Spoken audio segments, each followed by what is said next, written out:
everyone, this is Karen. Welcome back, everybody. I'm Shane. Today we're looking at part 2 of tracing pencils through history. And the vocabulary words are mineral. Mineral. Minerals such as salt and stone are the country's top exports. Mixture. Mixture. For the next step, add 2 cups of sugar to the mixture. System. System. The United States uses a different system from Taiwan to measure height. Zipper. Zipper. I need to buy a new jacket since the zipper on my old one is broken. Replacement. Replacement. I bought a replacement for my old fan. Well, you're talking about your zipper. You really don't have to buy a new jacket just because the old one is broken. Oh, really? Well, what if my zipper's like stuck and what do I... You can use graphite powder. Oh, so there's another use for pencils? Yeah, you didn't know that, did you?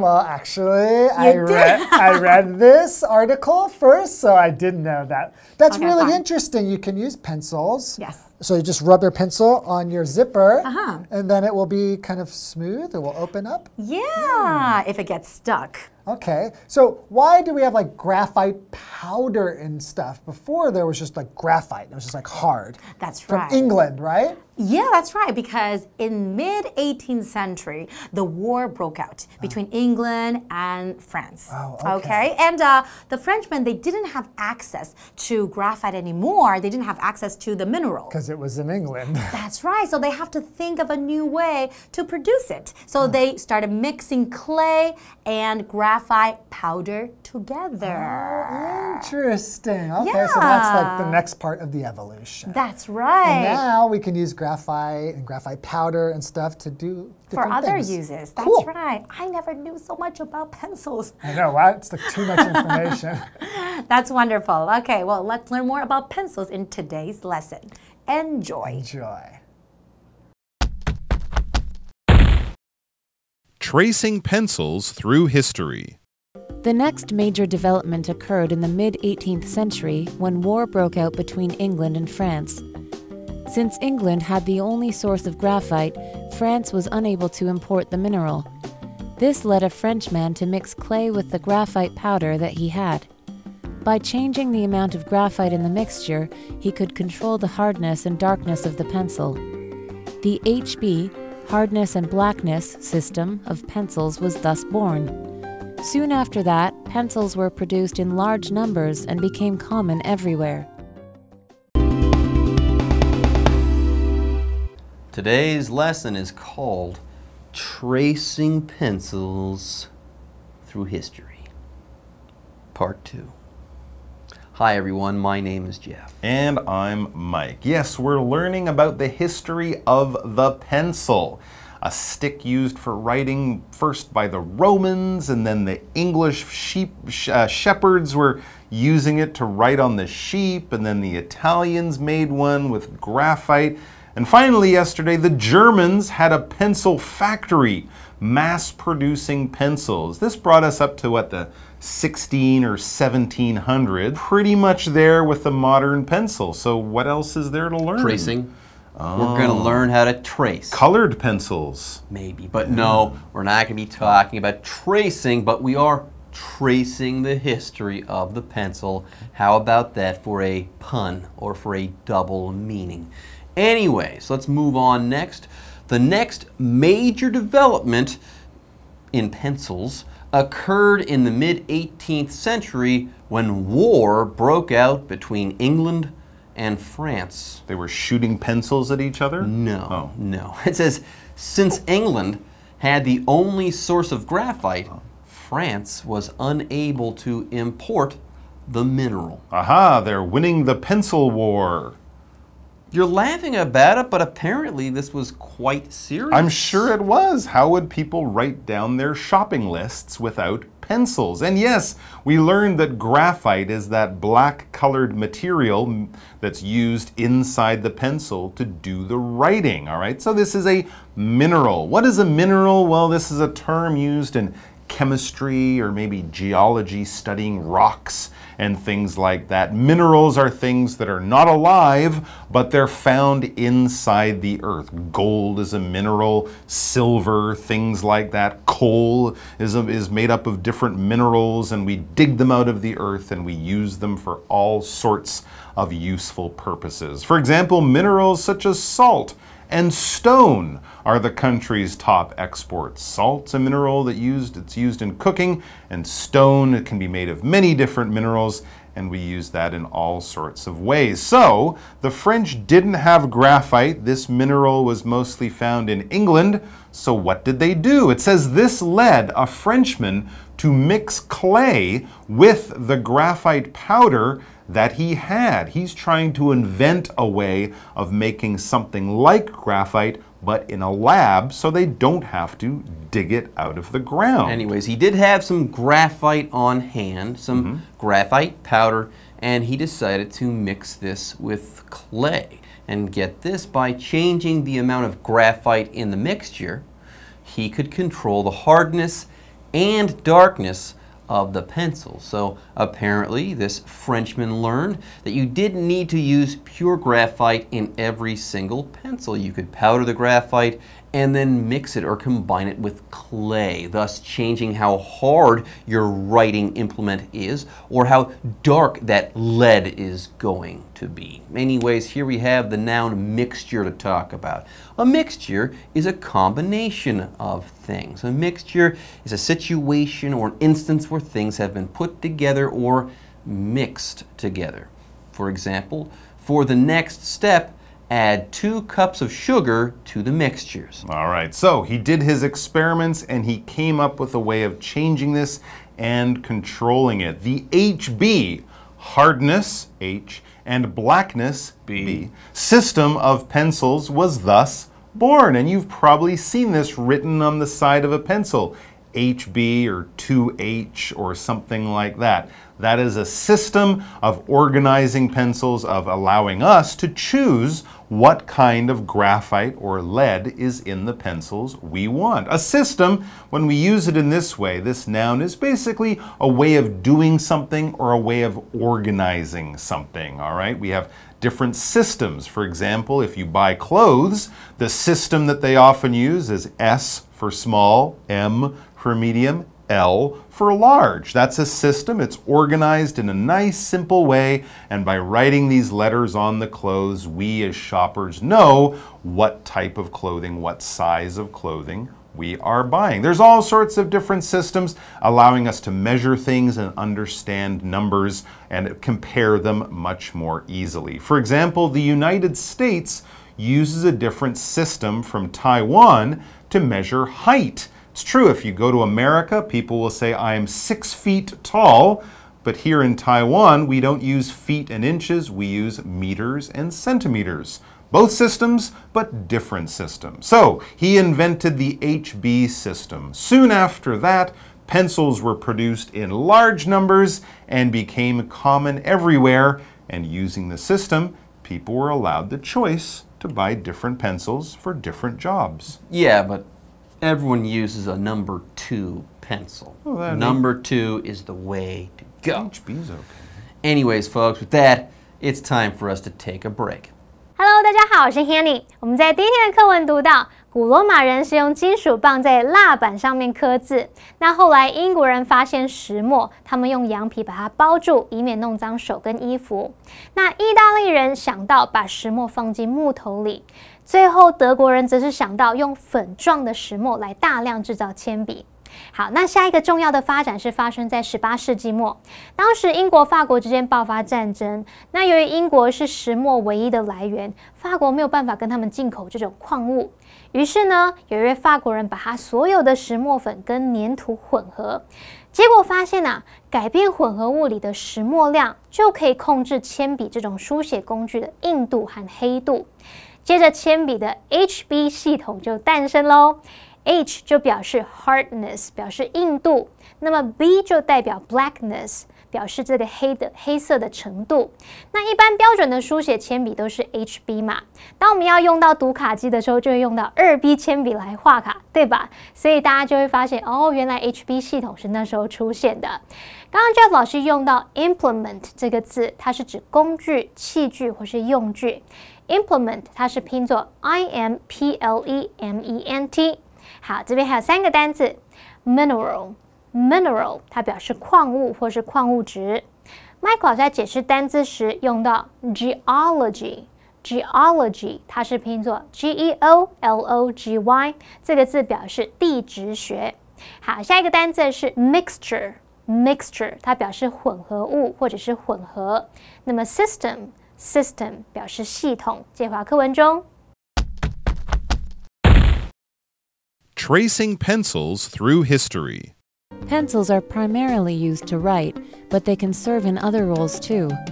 For example, rub a pencil over a newly bought key to ensure that it slides easily into a lock. This method also works with zippers that are constantly getting stuck. Additionally, use it as a replacement for a ruler to help you draw straight lines. Okay, let's get back into things. Pencils are primarily used to write, but they can serve in other roles too, like drawing or tracing, right? Not exactly. For example, rub a pencil over a newly bought key to ensure that it slides easily into a lock. I'm confused. I don't know how this works. I guess the graphite acts as sort of a, something that helps it to slide in, because the graphite's that powder. It's like a powder lubricant? Right, and I guess a new key can be a little bit sharp on the edges, and getting it into that lock might not work. So rub a pencil on, it'll slide in more easily. Like if you put powder on your hands when you're wearing tight gloves.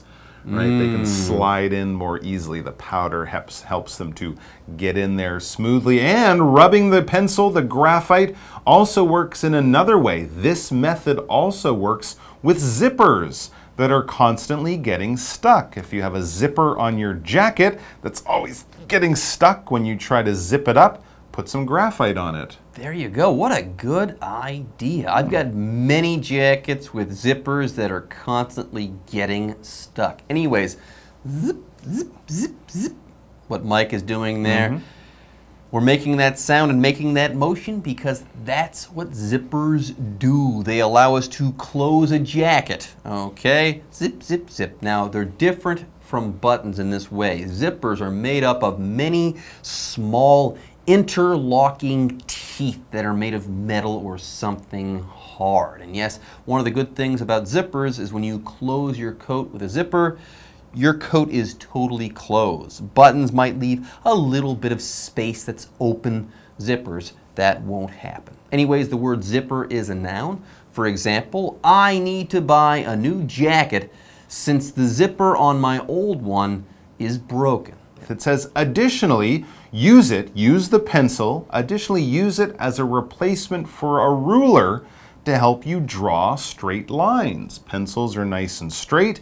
Get one pencil, use it as the ruler if you have to draw a line, and of course use another pencil or a pen to draw with or to write with. This will act as a replacement for a ruler. You don't have a ruler, but you need something to do that job.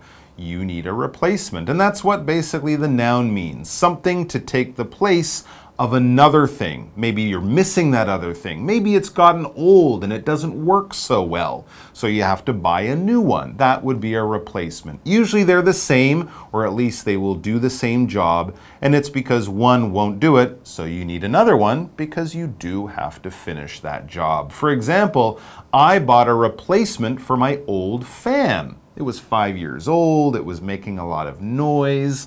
So you needed a substitute. I just wanted to get a new one, a substitute, yes, to replace it. And we can also use replace as a verb. There you have it. Okay, folks, with that, it's time for us to take a break, but don't go away. We'll be right back soon. 铅笔除了用来写字，还有什么其他功用呢？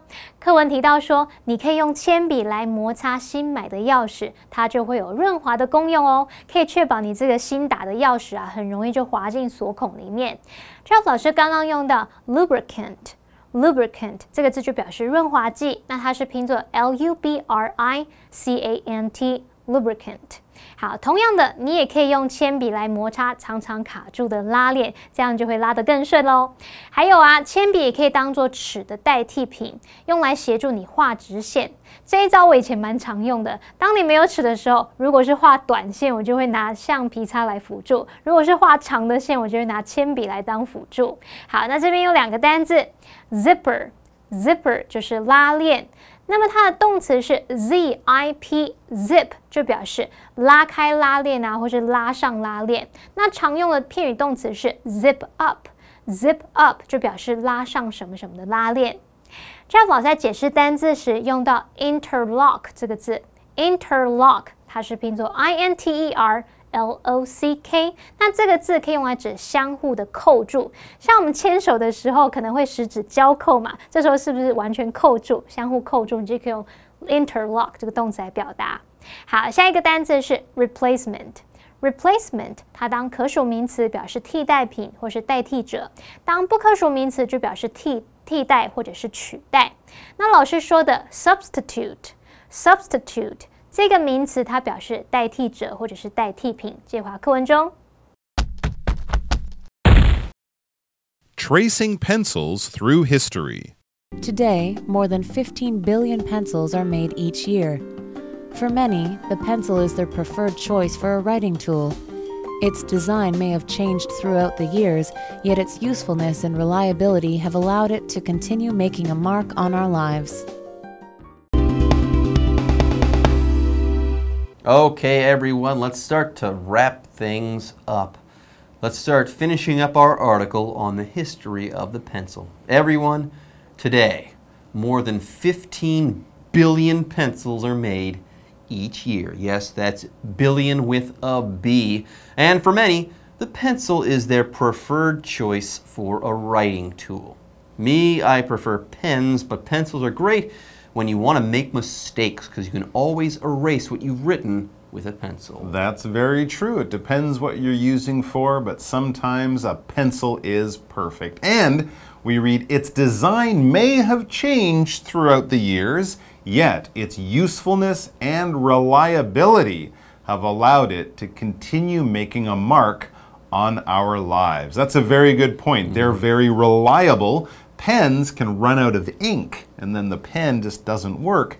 With a pencil, you just click, get that lead or the graphite down, or sharpen the pencil, and it will continue to work. And that's also a really good pun to end our lesson. It's going to leave a mark on our lives. It's going to make a difference. That's the idea here. But pencils also literally mark things or can be used to mark things. That's another good pun.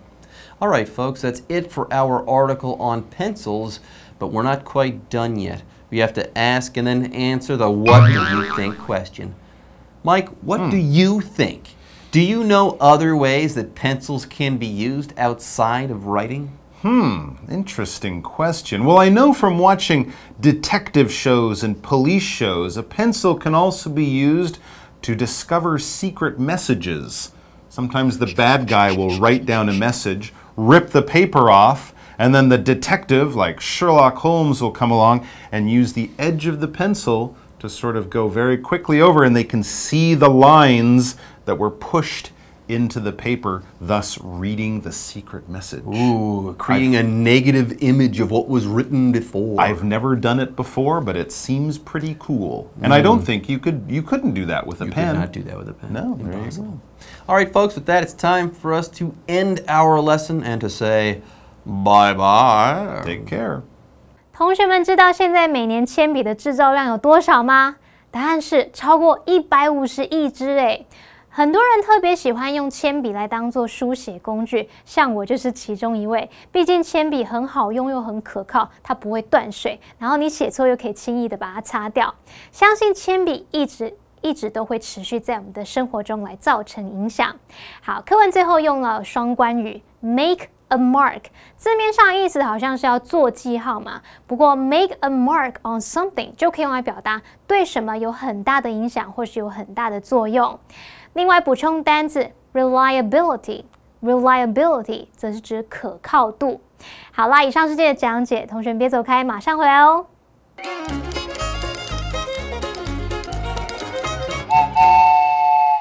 大家好，我是 Hanny， 欢迎收看我们的文法单元。今天要介绍的文法重点有4个哦。第一个是 when 引导关系子句的非限定用法，第二个是片语动词 break out， 第三个是 may have 加过去分词，第四个是 make a mark 或是 have a mark on something。我们先来学 when 引导关系子句的非限定用法。我们知道 when 是用来问什么时候啊、何时啊，不过它也可以用来当关系副词，就是用来带领关系子句去修饰先行词。好，当你的先行词是表示时间的名词，像1997年啊、像秋天啊、像10年前等等，那我们就可以用 when 引导一个子句来说明在那时候怎么样怎么样。可是麻烦就在这里。它有分成限定用法跟非限定用法，这什么啊？好，如果你的先行词是不明确的时间，那你是不是要去限定它的范围？这时候呢 when 的前面就不加逗号。举例来说，当你的先行词呢是 the day 那一天，人家就想说哈哪一天啊？啊，就那一天呢？哪一天呢？好，这时候你就要去限定范围，就是说 the day when my brother was born。那就表示我哥出生的那一天，这样是不是清楚多了？那其中的 when my brother was born 就是用来限定 the day 的范围，让人家明确知道是哪一天。好，如果先行词是明确的时间，那就不用限定范围咯。这时候 when 的前面要加逗号。那么 when 引导的子句就只是用来补充说明而已。例如 My favorite season is summer when the sun shines almost every day。我最爱的季节是夏天，在这个季节里几乎每天都阳光普照。好，那句子里面这个先行词是 summer 夏天，大家都知道夏天这个季节嘛，所以你不用限定范围。那后面那句呢，就只是要补充说明在夏天几乎每天都阳光普照，所以这是非限定用法。你 when 的前面就必须加逗号咯。接着我们来学片语动词 break out， 它是指爆发、突然发生。它常常用来表达爆发战争啊，或是爆发某种疾病。可是要特别注意 break out 它是不及物用法，后面不会接受词。例如 The war broke out in 1853， 那场战争是在1853年爆发的。好，接着我们来学 may have 加过去分词。同学们应该知道 have 加上 pp 就是 have 加过去分词，它是完成式嘛，可以用来表达过去某个动作到现在已经完成了。然后 may 就像我们中文说的可能、也许。好 may have 加 pp， 那意思就是可能已经怎么样了。这个句型就是用来对过去来做推测。例如 They may have arrived at the airport， 他们可能已经到机场了。最后我们来学make a mark on something 或是 have a mark on something。 好，那这个片语字面上的意思是说在某个东西上面留记号、做记号，就像孙悟空在佛祖的手指上面留下记号，齐天大圣到此一游。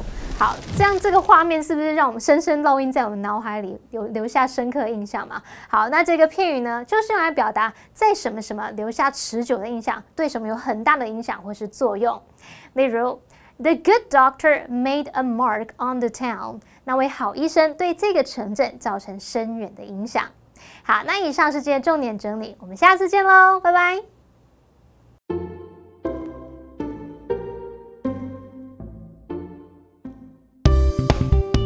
吃饭各付各的英文实用句。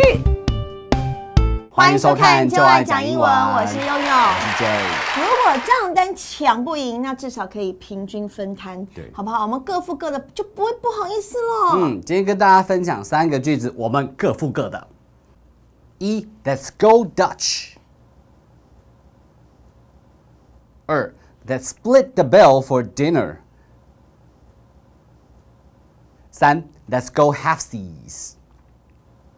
我跟你说，那天我朋友介绍一个外国帅哥给我认识哦。No。然后要结账的时候，他跟我说 Let's go Dutch。 就想说，怎么会进展这么快？什么意思？这样子我都觉得不好意思。等 ，Go Dutch 不是这个意思哦 ，Go Dutch 是账单平分，一人一半的意思，来各付各的。你再说一次。Go Dutch 就是来一人一半，你付你的，我付我的，你吃200。我跟他说，我7天的话我可以。你以为他要带你去荷兰是吗？对啊。希望他没有被你吓跑。对。可恶，账单评分既然是这样说，没有其他的说法了吗？有啊有啊。我好糗。对，学一下，不然下次又说又搞错。7天就可以。好，那你还可以说 That split the bill for dinner。Split 是切开的意思。你把比尔切开了。对 ，split 没有 ，split the bill 不是把比尔切开了，这样感觉很痛。bill 呢，这个 b 小写的话变成账单。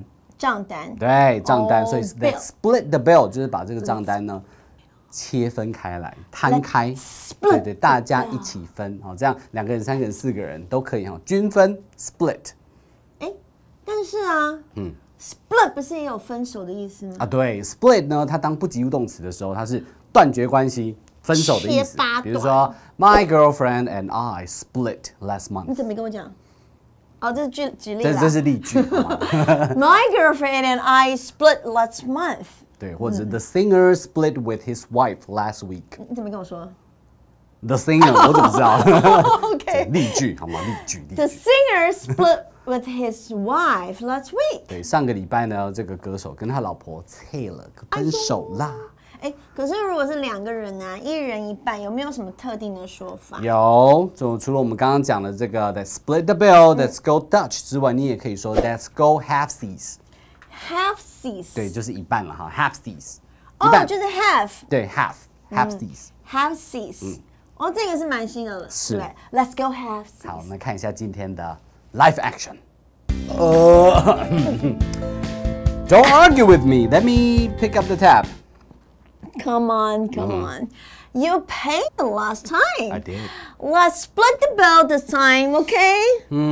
Okay then. Yeah. Let's go Dutch. You know what? Actually, I like it better this way. Let's go halfsies in the future. Halfsies in the future. Yeah. All right.